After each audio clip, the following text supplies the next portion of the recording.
आरंभ school of competition में आप सभी का स्वागत है। जैसा कि ये वीडियो काफ़ी लंबे समय बाद आ रहा है, लेकिन अब इसकी शिकायत नहीं मिलेगी कि वीडियो काफ़ी समय बाद आ रहा है। तो जैसा कि बहुत सारे स्टूडेंट का मैसेज आया कि सर डीआई से संबंधित कुछ पॉइंट्स हैं, उन्हें क्लियर करिए कि कैसे फुल मार्क्स पाया जाए और कैसे इसे कम समय में हल किया जाए। तो फुल मार्क्स जहाँ तक लाने की बात रही, तो सबसे पहले आपको एक स्ट्रेटजी अपनानी चाहिए और वो स्ट्रेटजी ये है कि डीआई को जीएस पेपर 1 का जब आप एग्जाम दे रहे हैं तो कोशिश करिए कि सबसे पहले डीआई के क्वेश्चन को हैंडल करने का। अब जैसा कि हमें पता है कि डीआई जो है वो 72 मार्क्स का है, 72 मार्क्स का है। 36 के दो क्वेश्चन आते हैं आपको, जिसमें से हर प्रश्न 6-6 मार्क्स का होता है। तो ये जो 72 मार्क्स है, इसमें आराम से आप 70 मार्क्स ला सकते हैं, या फिर ये कह लें कि 1 में 35 और दूसरे में भी 30 मार्क्स लाया जा सकता है आराम से। तो इसलिए अब होता यह है कि बहुत सारे एस्पिरेंट ऐसा करते हैं कि पहले जीएस के प्रश्नों को सॉल्व करते हैं, उसके बाद लास्ट में जब वो डीआई पे पहुंचते हैं तो उनके पास समय कम बचता है और जल्दी जल्दी में वो डीआई को जिस तरीके से सॉल्व करना चाहिए वो नहीं कर पाते। तो ऐसा होता इसलिए है क्योंकि लास्ट में समय की कमी पड़ जाती है, हम समय मैनेजमेंट सही से नहीं कर पाते हैं। तो ये जो प्रश्न है वो 63rd बीपीएससी 63rd बीपीएससी का है, प्रीवियस ईयर का बोल सकते हैं।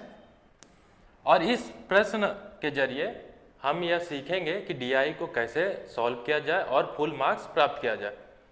तो जहां तक रही बात डीआई की, तो डीआई का फुल फॉर्म हम सभी को पता है कि डेटा इंटरप्रिटेशन होता है, अगर हिंदी में बोले तो आंकड़ों का विश्लेषण। तो आंकड़ों का विश्लेषण कैसे करते हैं, उसमें सबसे इंपॉर्टेंट यह है कि आंकड़ों की प्रस्तुतिकरण करना।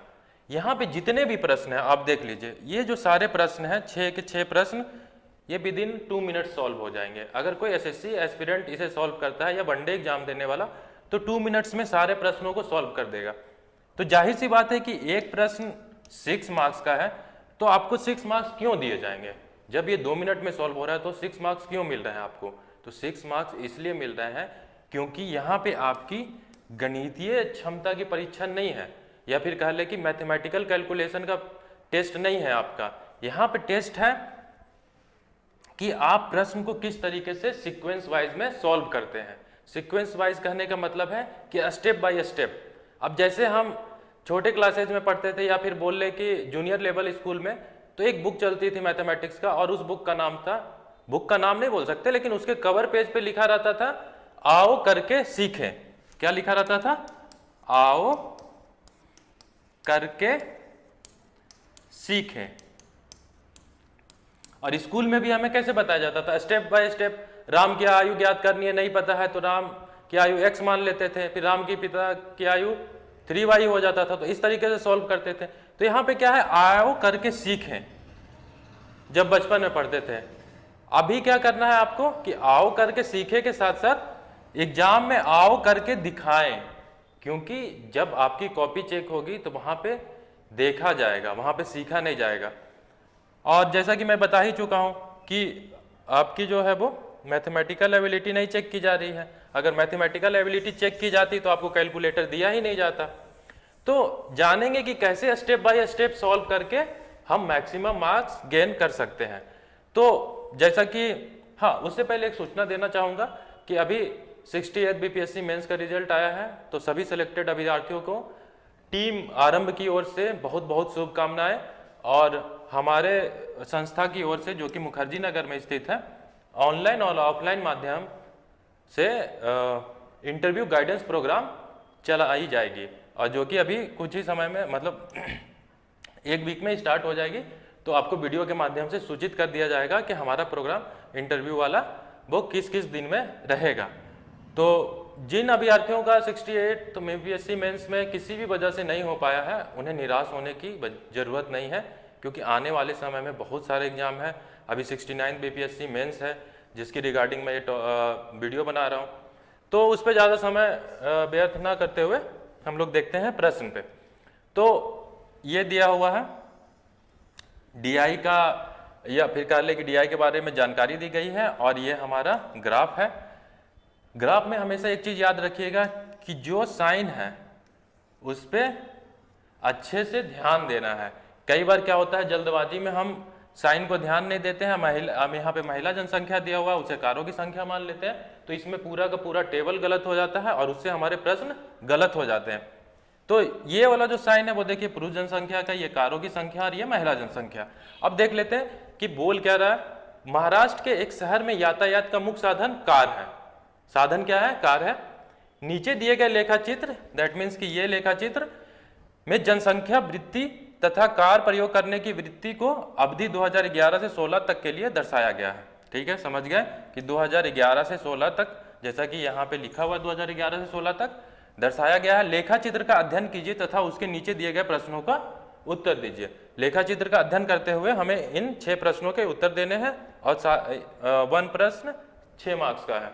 तो देखते हैं पहला प्रश्न। चूंकि मैं सुविधा के लिए टेबल बना लिया हूं, तो फर्स्ट प्रश्न देखते हैं। यह है हमारा फर्स्ट प्रश्न। तो पहला प्रश्न यह है कि 2014 में,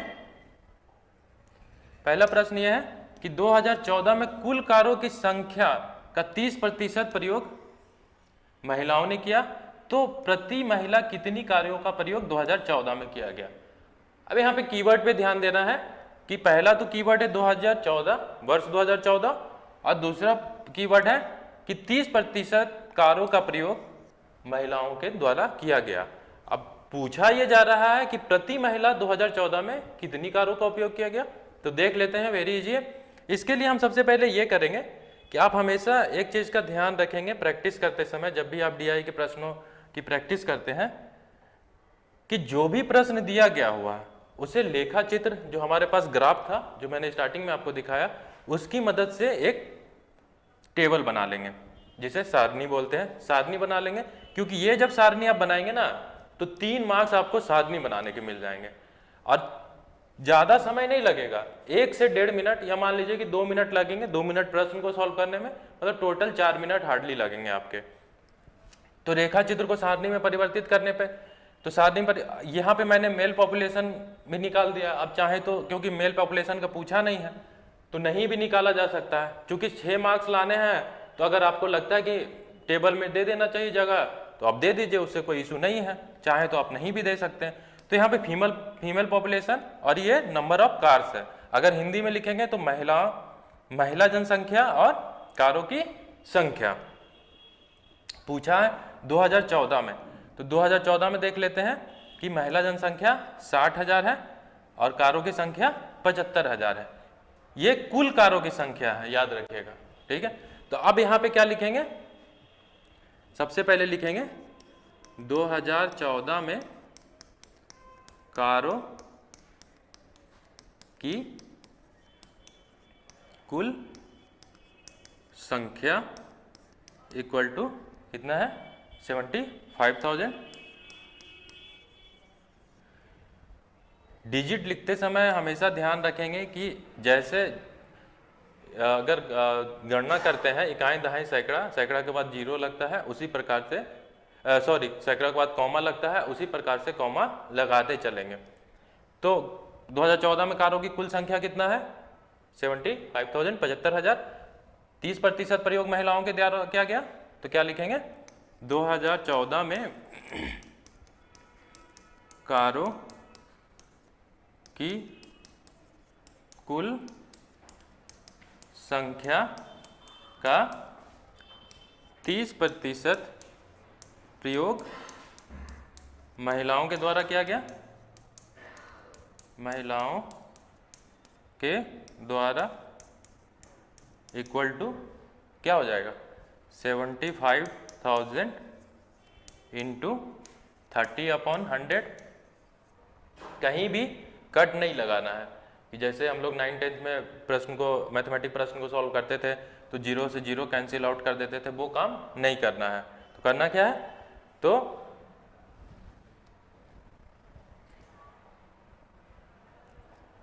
इसमें इस तरीके से हम लिख सकते हैं, इक्वल टू 750 इंटू 30। आपके पास कैलकुलेटर आता है, आप कैलकुलेटर का यूज करके आराम से लिख सकते हैं।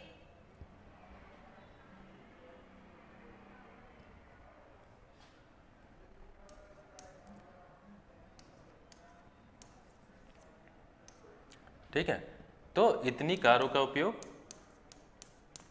कार है। ठीक है,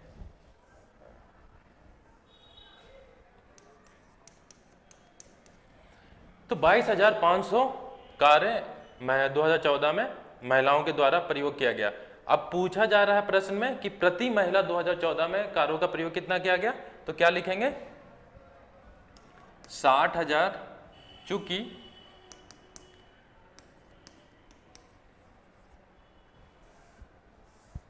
चूंकि 2014 में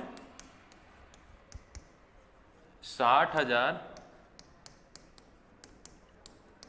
महिलाओं के द्वारा 22,500 कारों का उपयोग किया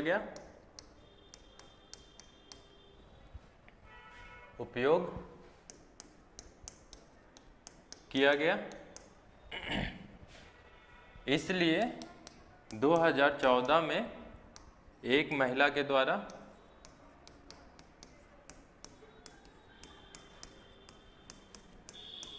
इक्वल टू क्या हो जाएगा 22,500 अपॉन 60,000 इक्वल टू इसे 225 अपॉन 600 भी लिख सकते हैं। अब इसे कैलकुलेटर की मदद से तुरंत निकाल लेंगे। आप लोग एग्जाम हॉल में कैलकुलेटर का यूज करेंगे, मैं यहाँ पे मोबाइल फोन का यूज कर लेता हूँ।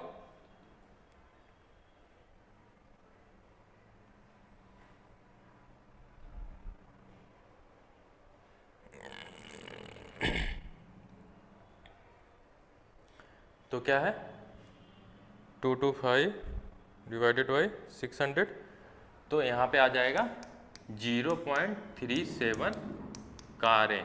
ठीक है, परसेंटेज नहीं है ये, ध्यान रखिएगा। तो कारें, तो 2014 में प्रत्येक महिला के द्वारा 0.375 कारों का उपयोग किया गया। तो लास्ट में एक लाइन आप लिख देंगे कि अतः इस प्रकार यह ज्ञात होता है कि 2014 में प्रत्येक महिला के द्वारा 0.375 कारों का उपयोग किया गया। तो ये निकल के आ गया। अब इसका मतलब क्या हुआ, इसका मतलब ये हुआ कि 3 महिला मिलकर लगभग एक कार का उपयोग करती है।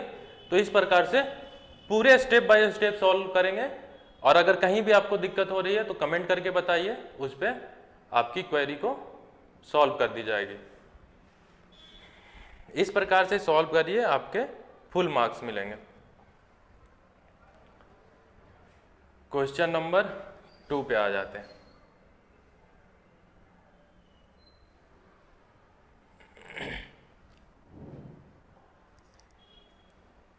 तो प्रश्न सेकंड में क्या बोला जा रहा है कि अवधि 2011 से 16 के लिए कारों की संख्या में औसत प्रतिशत वृद्धि ज्ञात कीजिए। यहां पे ध्यान देना है कि अगर एग्जामिनेशन हॉल में टेंशन की वजह से, स्ट्रेस की वजह से या प्रेशर की वजह से आप प्रश्न को सही तरीके से नहीं पढ़ेंगे तो आप डायरेक्ट क्या निकाल देंगे, एवरेज निकाल देंगे। लेकिन प्रश्न में क्या पूछा गया है कि कारों की संख्या में औसत प्रतिशत वृद्धि, सिर्फ औसत नहीं पूछा गया है, या फिर सिर्फ प्रतिशत वृद्धि नहीं पूछी गई है, क्या पूछी गई है, तो औसत प्रतिशत वृद्धि कैसे निकालेंगे। तो मैंने सिंपल बताया कि एक टेबल बना लीजिए। टेबल में क्या हो जाएगा, वर्ष एक साइड हो जाएगा, एक साइड कारों की बिक्री हो जाएगा, सेकंड कॉलम में क्या हो जाएगा, कारों की बिक्री में परिवर्तन, क्योंकि परिवर्तन पता रहेगा तभी हम परसेंटेज निकाल पाएंगे। अब क्या है कि परसेंटेज निकालते कैसे हैं, तो आप लोगों को पता ही होगा कि जब लाभ हानि का चैप्टर सॉल्व करते थे या प्रश्नों को सॉल्व करते थे 9th 10th क्लास में, तो कैसे निकालते थे, उसी प्रकार से कारों की बिक्री में प्रतिशत परिवर्तन इक्वल टू कारों की बिक्री में परिवर्तन अपॉन पिछले वर्ष कारों की संख्या इंटू 100। जब भी परसेंटेज निकलता है तो 100 होता है, यहाँ पे 100 छूट गया है। तो चूंकि 2011 का निकलेगा नहीं, क्योंकि पिछले वर्ष का कोई डेटा है नहीं, जब तक तुलना नहीं करेंगे तब तक परिवर्तन पता नहीं चलेगा, तो 2011 का निकलेगा नहीं। लेकिन 2011-12 का जब निकालना होगा तो 11 से तुलना करेंगे तो कितनी वृद्धि हुई, 20,000 कारों की। आप चाहे तो इसके आगे प्लस का साइन लगा सकते हैं, या नहीं भी लगाएंगे तो वो अंडरस्टूड रहता है कि प्लस है, क्योंकि अगर माइनस रहेगा तो आप माइनस का साइन ऑलवेज लगाएंगे। ठीक है, तो 2012 में निकल गया 66%, 2013 में 20%, 14 में 25% और 15 में कोई वृद्धि नहीं हुई और 16 में 20%। तो ये सारा निकल गया डेटा हमारे पास। अब क्या पूछा गया है कि 2011 से 16 के लिए कारों की औसत संख्या में औसत प्रतिशत वृद्धि।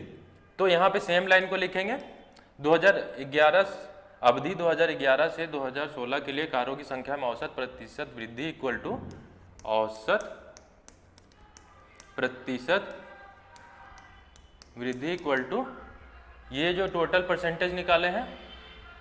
और एवरेज कैसे निकाला जाता है कि जितना डेटा है जिस ईयर का वो लिख देंगे ऊपर में प्लस करते हुए और नीचे में टोटल नंबर ऑफ डेटा। तो यहाँ पे हो जाएगा 66.67 plus 20 plus 25 plus 0 plus 20। Zero को छोड़ना नहीं है, यहाँ पे ध्यान रखेंगे, क्योंकि नहीं तो नंबर काउंटिंग गड़बड़ हो जाएगी। अब टोटल कितना है 5। अब इसे कैलकुलेट करके 5 से डिवाइड कर देंगे। तो अब देख लेते हैं कैलकुलेशन के बाद कितना आता है। ये पॉइंट नहीं, ये 20 66.67 प्लस 20 प्लस 25 प्लस 0 प्लस 20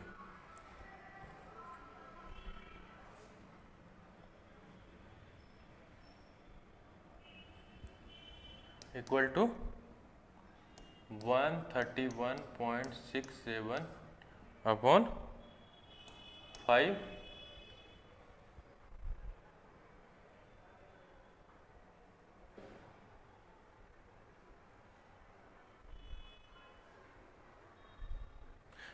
तो आ जाएगा 26.334।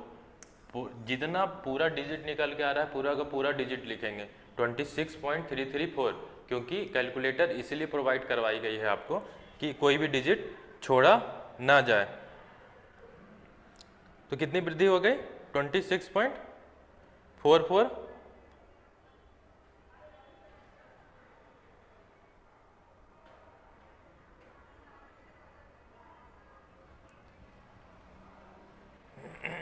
अब देख लेते हैं सेकंड प्रश्न। सेकंड हो गया, अब थर्ड देख लेते हैं।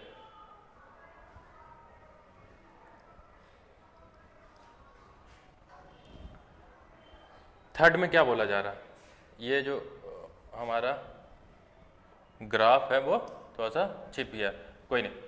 उस वर्ष को ज्ञात कीजिए जिस वर्ष पुरुषों तथा महिलाओं का अनुपात सबसे अधिक था। तो क्या पूछा जा रहा है कि पुरुषों तथा महिलाओं का अनुपात। तो पुरुषों और महिलाओं का अनुपात निकाल देंगे।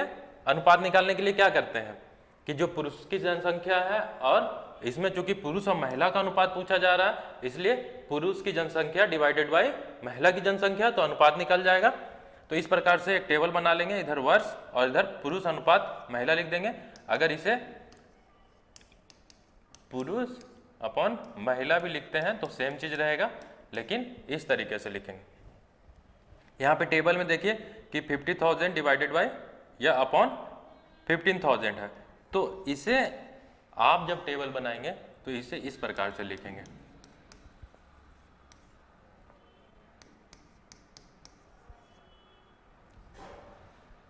तो यहाँ पे कितना निकल के आ गया, सेम लाइन है, क्योंकि मैं पहले बता चुका हूँ कि कहीं भी कट मार्क नहीं लगाने हैं। तो 15 अपॉन 15, 50 अपॉन 15 और ये क्या आ गया, यही आ गया हमारा 10:3। क्योंकि अगर अनुपात में रहेगा या ये बटे के फॉर्म में रहेगा तो ये पता कर पाना कि बहुत कठिन हो जाता है कि कौन सबसे अधिक है और कौन सबसे कम। इसलिए एक लाइन और आगे करते हुए हम लोग क्या करते हैं, पॉइंट निकाल लेते हैं। तो पॉइंट से इजीली पता चल जाता है कि कौन ज़्यादा है कौन कम है। अब जैसे इसमें पता लग रहा है कि 3.33 सबसे ज़्यादा है। अब पूछा क्या गया यहाँ पे, तो उस वर्ष को ज्ञात कीजिए जिस वर्ष पुरुषों तथा महिलाओं का अनुपात सबसे अधिक है। तो यहाँ पे चूंकि टेबल बना ही दिया गया है तो यहाँ पे सिंपल लिखेंगे कि उपर्युक्त सारणी की मदद से यह ज्ञात होता है कि वर्ष 2011 में पुरुषों तथा महिलाओं का अनुपात सबसे अधिक था। बस इतना लिख देना है, हो गया, कुछ करना ही नहीं है इसमें। इसे एक तरीके से और सॉल्व कर सकते हैं। अब लिख सकते हैं यहाँ पे ये कि वर्ष 2011 में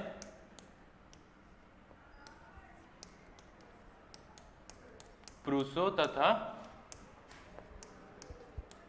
महिलाओं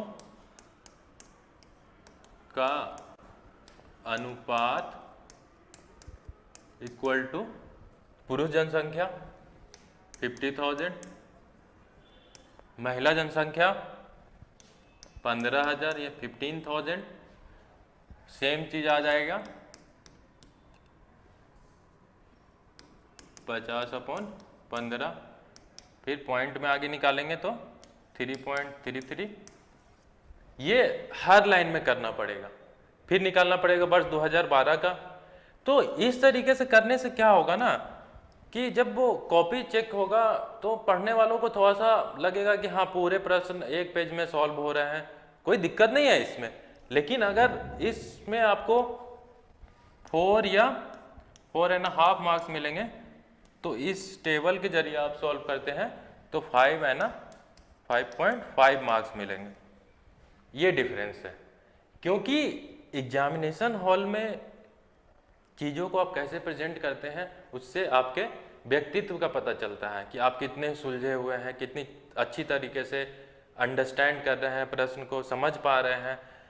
और जितने अच्छी प्रेजेंटेशन होगी उतने अच्छे मार्क्स मिलते हैं।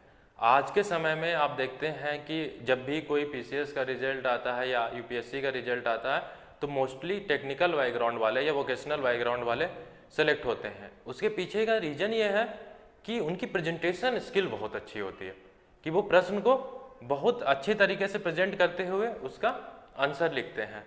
और यही क्या है कि एक नॉर्मल पढ़ाई करने वाले, दैट मीन्स कि सिंपल ग्रेजुएट वाले उतनी अच्छी तरीके से नहीं कर पाते हैं, या करते भी हैं तो काफ़ी प्रैक्टिस की ज़रूरत पड़ती है। तो इसलिए टेबल बना करके सॉल्व करिए, बहुत अच्छे मार्क्स मिलेंगे। आप अगर जीएस के पेपर के किसी भी सब्जेक्ट का आंसर लिखते हैं उसमें भी कोशिश करिए कि जहाँ पे मैप की ज़रूरत है वहाँ पे मैप को इंट्रोड्यूस किया जाए अपने आंसर में, जहाँ पे मैप की ज़रूरत नहीं है उस आंसर को इंटरेस्टिंग बनाने के लिए उसमें चार्ट, डायग्राम, इन सब चीज़ों का यूज किया जा सकता है। अब हम आते हैं अपने अगले प्रश्न पे।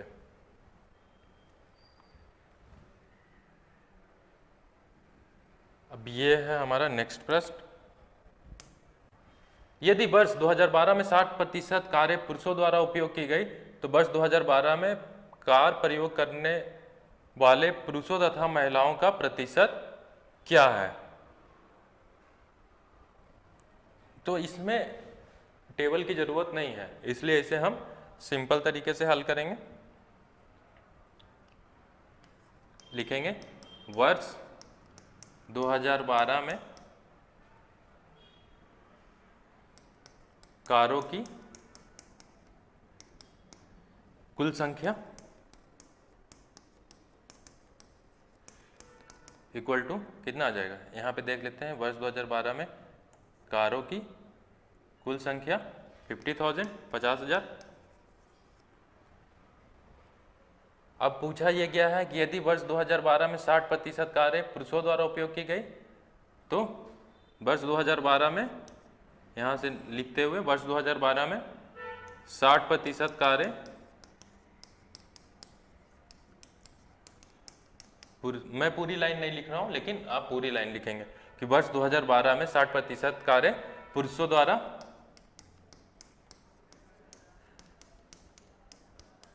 उपयोग की गई, तो कितना हो जाएगा, इक्वल टू 50,000 इंटू 60/100, क्या हो जाएगा ये,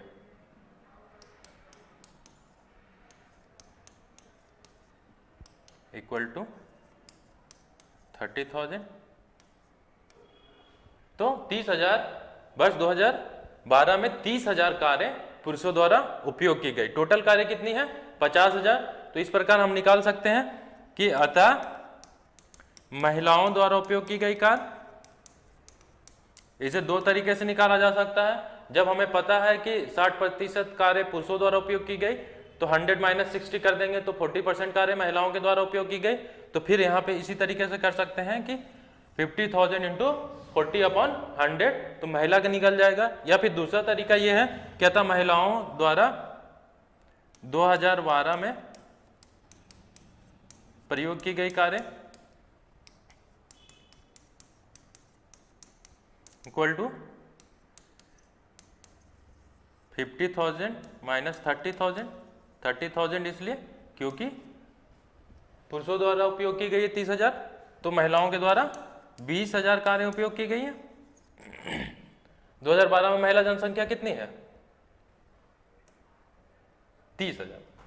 अब ये पूछा जा रहा है कि पुरुषों द्वारा उपयोग की गई कारों में पुरुषों और महिलाओं का प्रतिशत क्या है। तो इसे मैं रफ कर देता हूं या ऊपर देख लेते हैं।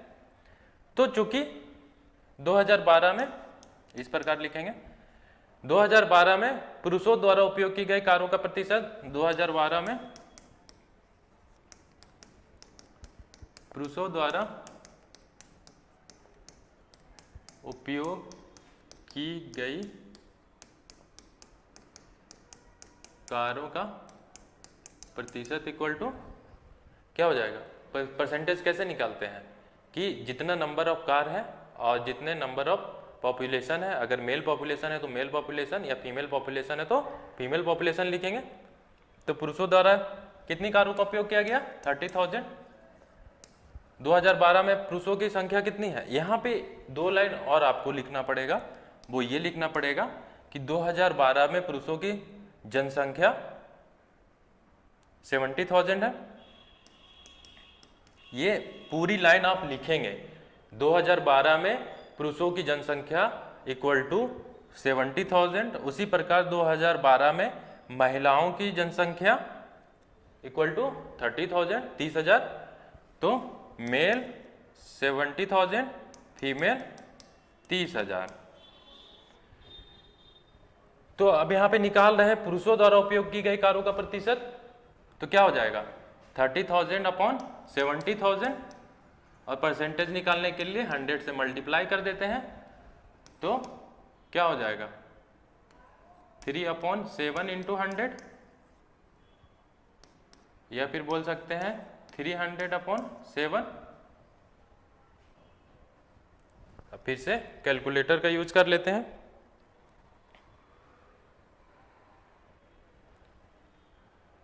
300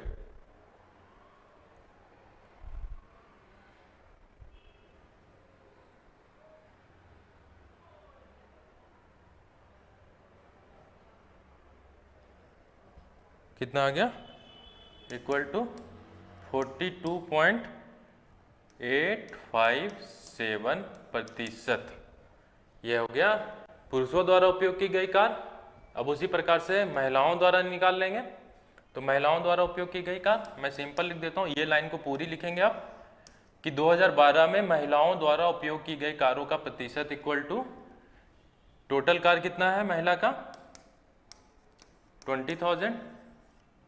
ये देखिए यहाँ पे हमने निकाला था कि महिलाओं द्वारा 2012 में उपयोग की गई कारों की संख्या 20,000 अपॉन नंबर ऑफ महिला 2012 में कितनी है 30,000। परसेंटेज निकालने के लिए 100 से मल्टीप्लाई कर देंगे तो इक्वल टू 200/3 हो जाएगा, यानी कि इसका ऑलमोस्ट निकल जाएगा 66.66। 200 डिवाइडेड बाई 3, 66% हो गया। दोनों आंसर निकल गए। कितने सिंपल तरीके से, प्रश्न में कुछ है ही नहीं, बस स्टेप को फॉलो करना है। मैं यहाँ पूरा नहीं लिख पा रहा हूँ इसलिए क्योंकि वीडियो का लेंथ भी लंबा हो जाएगा, इसलिए मैं बोल दे रहा हूँ। आप अगर नोट्स बना रहे हो तो सेम लाइनें लिख सकते हैं अपनी कॉपी में। नेक्स्ट प्रश्न देखते हैं। तो हमारा नेक्स्ट प्रश्न है, किस वर्ष में पुरुष जनसंख्या तथा शहर में कारों की संख्या का अनुपात न्यूनतम था? इसके पहले एक प्रश्न आया था, उसमें अधिकतम पूछा था, इसमें क्या है कि न्यूनतम पूछा गया है। तो सेम उसी तरीके से निकाल लेंगे। उसमें महिला जनसंख्या था शायद और इसमें पुरुष जनसंख्या, तो सेम उसी तरीके से एक टेबल बना लेंगे।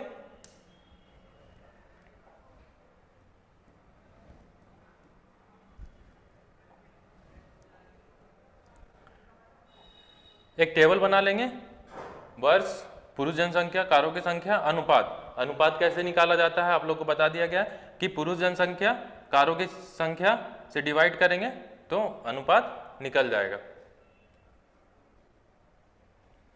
यहाँ पे एक लाइन छूट गया है, आप चाहें तो एक लाइन को बढ़ा करके ऐसे लिख सकते हैं, 50,000/30,000, उसके बाद ये वाला लाइन आएगा।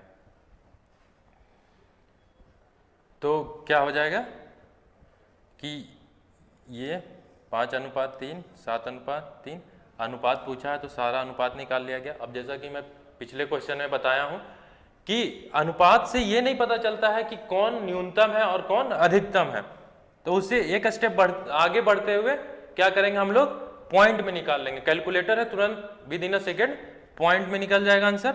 अब पॉइंट में आने के बाद हम ये बता सकते हैं कि न्यूनतम कब रहा। तो जैसा कि यहाँ देख पा रहे हैं 1.67 नहीं है, 1.13 नहीं है, 1. तो वर्ष 2016 में पुरुष जनसंख्या तथा शहर में कारों की संख्या का अनुपात न्यूनतम था। फिर उसी प्रकार से लिखेंगे, उपर्युक्त टेबल की मदद से यह ज्ञात होता है कि वर्ष 2016 में पुरुष जनसंख्या तथा शहर में कारों की संख्या का अनुपात न्यूनतम था।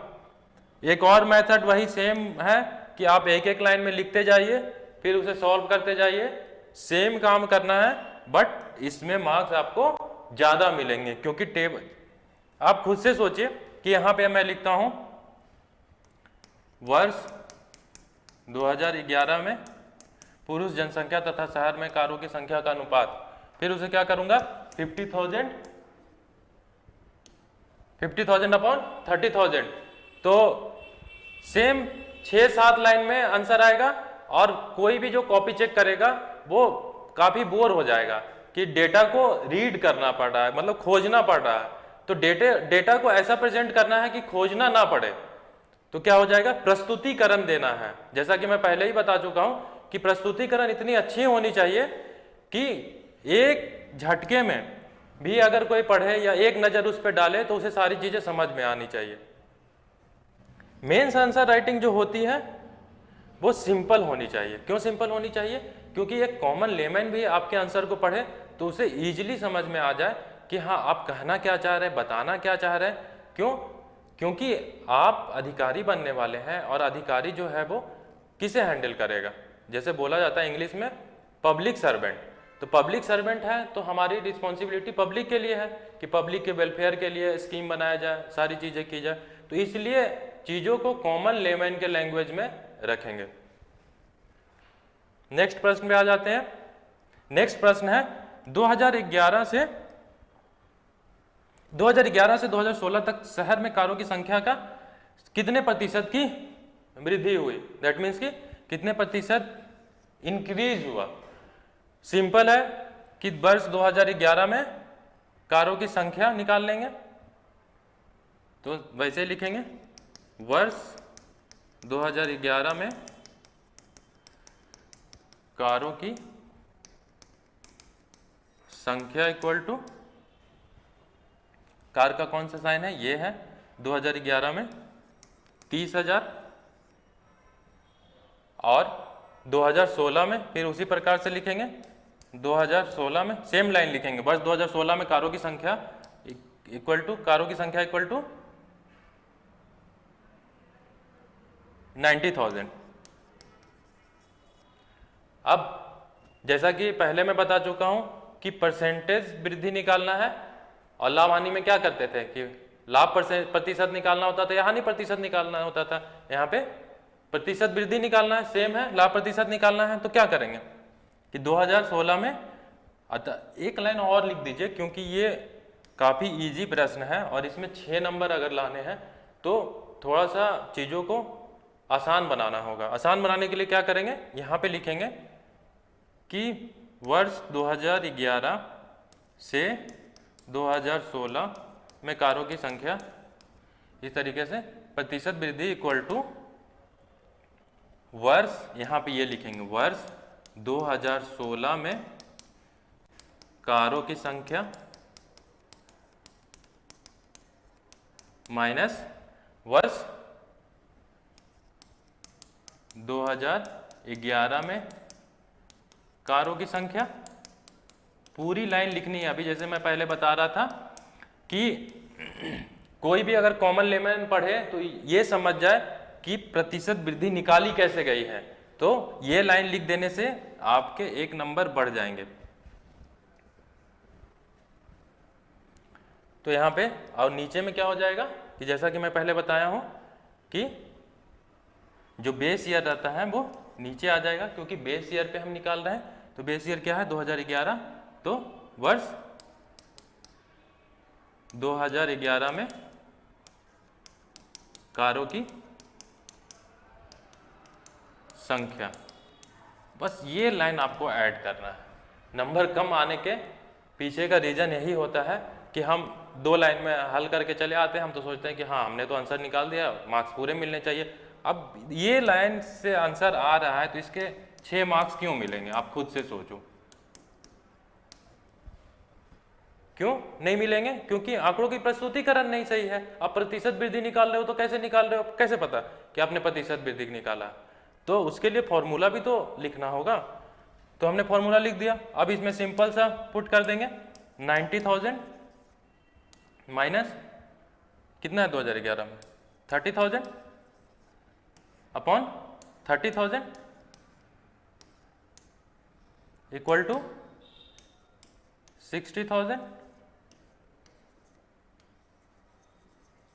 30,000। तो कितना आ जाएगा?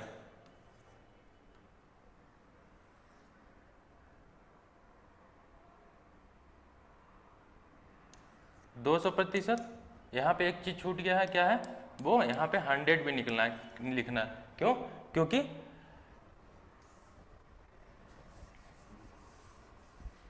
हम निकाल रहे हैं प्रतिशत वृद्धि, इसलिए यहाँ पे 100 होगा और ये लाइन ऊपर आ जाएगा।